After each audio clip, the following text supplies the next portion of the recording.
Hello, everyone.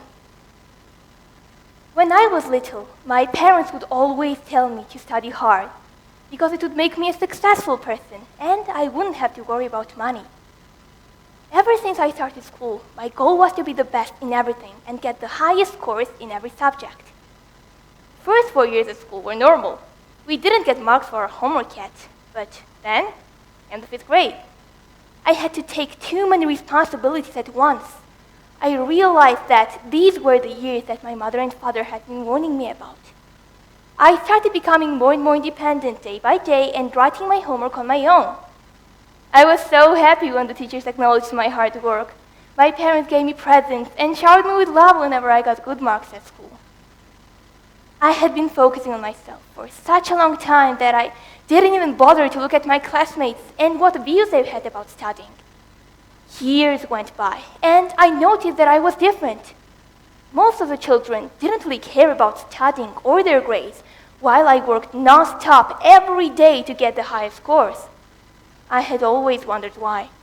Didn't their parents also teach them to study hard, or were they just ignoring their words?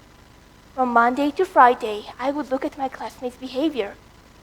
The one thing that caught my attention the most was that they didn't seem to care about anything and acted like they ruled the world, as if they were free.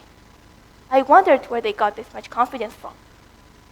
A whole year spent in confusion went by, and I found myself in the 8th grade already. As the saying goes, time goes too fast. One day, my parents asked me if I wanted to go to one of the best schools in my country, where the language of instruction and of teaching subjects was English. Obviously, I agreed, since my favorite subject is English. And so I started taking the additional private classes to be able to pass the entrance exam at that school. But this led to me being even more distant from my classmates and not even having time to relax. Due to a heavy workload, I reached the point of exhaustion where I could barely write one piece of homework from school. I would never let myself rest and leave my work unfinished, though. If I had done that, I would have never forgiven myself. I had to make my parents proud after all. Eventually, I couldn't put up with the insane amount of workload anymore and would spend every night crying. As psychologists would say, my body was burnt out. It was a state of emotional, physical, and mental exhaustion caused by excessive and prolonged stress. I felt overwhelmed and drained from everything, from life itself. And at last, after a long period of struggling, I finally decided to give up. Give up on the dreams that I had had for so long. It wasn't a simple decision at all. It caused a lot of arguing, conversations, and realizations, but it still happened. For the first time in my life, I saw my parents being disappointed in me. I had never wanted to slap myself harder. I felt terrible. I thought that my life had lost its meaning and I would never become successful. I didn't have to do tons of exercises anymore, so I picked up my phone. I kept scrolling and scrolling on social media. I gave up all my reading habits. My parents told me all the time to stop using the phone, but I couldn't let go. I simply became addicted and couldn't keep my eyes off of it. As I continued watching, I occasionally came across some videos of people calling for perseverance and the importance of being resilient. None of the posts made sense to me at that time, so I just ignored them. Naturally, spending time with my phone also affected my grades. It was a nightmare. I got a 7 in physics. I had to work twice as much to finish the semester with 10s. But luckily, with the help of my parents, I left grade 8 with the highest scores again. Time passed, but nothing changed.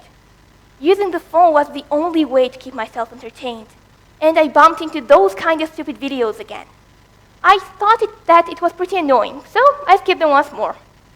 These videos kept popping up, and in the end, it actually worked. I decided to watch them and found them pretty motivational. I even remember one of the quotes which really prompted me to take action and encouraged me to discover my future passion. This was, today a reader, tomorrow a leader. Soon, books substituted for my phone. It was summer, so I had plenty of free time and read day and night. I literally got obsessed with reading. It became my hobby. But what's more important, soon reading acted as a mentor for my writing. It guided me to craft strong ideas, and through writing, I could communicate my voice, opinions, wondering, hopes, and dreams. I even started writing poems in Georgian, and I hope to write them in English. There is a quote by an American literacy expert and author, Pam Allen, which states that reading and writing are interconnected. Reading is like breathing in, and writing is like breathing out, and storytelling is what links both. It is the soul of literacy. Not only does this quote powerfully resonate with me, but it also inspires me to go further, dream big, and achieve. Now, I'm in the 9th grade. With newfound passion, I have started the year with the highest marks. Surprisingly, it wasn't as hard as I thought. I have improved my English and become the best in mathematics. The best part about it is the fact that I work of my own free will. While previously, I only studied to make my parents happy. Besides, I decided to use my free time to think, to explore my interests, discover myself, to think about what I truly wanted to do, what I wanted to achieve and get from life. I would even listen to my friends and consider their opinions too. But there are so many options. For example, being an artist would be great. You could express yourself on a blank piece of paper and enjoy doing your job. Maybe singing would be good too, having the audience applauding while you're performing on stage, singing your favorite song. What about being a doctor? I could become one. I love biology and anatomy, and I would like to help people, save lives. Little myself even tried to invent a cure for cancer. Funny, right? I have realized that learning didn't only include doing homework from books and showing it to the teachers next day, and that no one should be orientated only on grades. Instead, we should perceive education from a broader experience and develop not only academically, but also personally, to become well-rounded.